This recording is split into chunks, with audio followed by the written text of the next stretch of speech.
Ironi hari buruh, ribuan pekerja di Surabaya belum terima THR. Ternyata ada kalangan pengusaha di kota Surabaya yang belum sepenuhnya memenuhi kewajibannya membayarkan tunjangan hari raya, THR, untuk para pekerjanya. Hal itu terungkap ketika ribuan pekerja di Surabaya melaporkan belum mendapatkan THR dari perusahaan mereka bekerja, bersamaan aksi memperingati May Day atau Hari Buruh Internasional, Senin, 1 Mei 2023, dan saat Hari Buruh yang digelar di depan kantor Gubernur Jawa Timur, para buruh menuntut pemerintah memberikan keadilan. Mengutip data dari Posko THR Yayasan Lembaga Bantuan Hukum Indonesia, YLBHI, Lebih Surabaya, ada 1.141 pekerja di Surabaya yang melaporkan bahwa mereka belum mendapat THR. Jumlah tersebut menjadi yang terbanyak dibanding daerah lain di Surabaya Raya seperti Gresik, 418 pekerja, Kabupaten Pasuruan, 150 pekerja, dan Kabupaten Sidoarjo, 52 pekerja. Selama berjalan 15 hari, Posko kami menerima pengaduan dari pekerja yang bekerja di 15 perusahaan di Jawa Timur, kata Koordinator Posko, M. Dimas Prasetyo di Surabaya, Senin, 1 Mei 2023, untuk total di Jawa Timur, jumlah laporan mencapai 1.761 pekerja. Ada berbagai motif yang diterima pekerja yang diduga terkait dengan pelanggaran pemberian THR.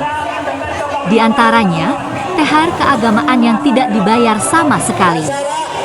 Kemudian THR keagamaan yang tidak dibayar sesuai ketentuan atau dengan cara dicicil. Ada pula THR keagamaan dibayar terlambat hingga tidak ada kejelasan.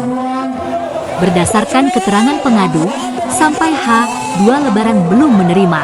Katanya, Dimas mengungkapkan, ada berbagai cara perusahaan untuk mengakali pekerja agar bisa lolos dari kewajiban memberi THR. Perusahaan biasanya memanfaatkan status pekerja yang masih berstatus pegawai kontrak berdasarkan status pekerja, mayoritas 1.553 orang. Pekerja yang belum menerima THR memang merupakan pekerja kontrak dan 149 orang merupakan pekerja tetap.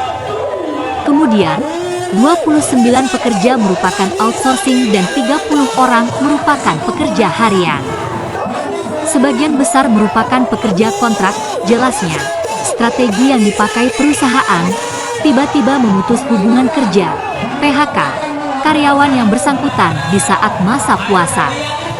Dengan memberhentikan secara sepihak, perusahaan merasa tidak memiliki kewajiban memberikan THR. Beberapa pengadu mengalami PHK di tengah-tengah bulan puasa Ramadan guna menghindari pemberian THR. Bahkan dalam satu perusahaan, jumlahnya pekerja cukup besar. Paparnya, atas temuan tersebut, pihaknya memberikan sejumlah rekomendasi kepada Pemprov Jatim. Kami merekomendasikan kepada Dinas Tenaga Kerja dan Transmigrasi Jawa Timur beberapa hal, urai Dimas. Pertama, Disnaker Trans Jawa Timur diminta melakukan penegakan sanksi 5% dari total THR kepada perusahaan. Pemprov juga wajib melakukan penegakan sanksi administrasi kepada perusahaan yang tidak melakukan pembayaran THR sesuai peraturan perundang-undangan. Disnaker Trans Jawa Timur wajib melakukan sanksi sosial kepada perusahaan yang tidak memberikan THR. Di antaranya disiarkan melalui media cetak maupun elektronik, tambah Dimas. Kemudian, mendesak Disnaker Trans Jawa Timur segera mengeluarkan nota dinas tentang pelanggaran perusahaan yang tidak mematuhi peraturan Menteri Ketenagakerjaan Republik Indonesia.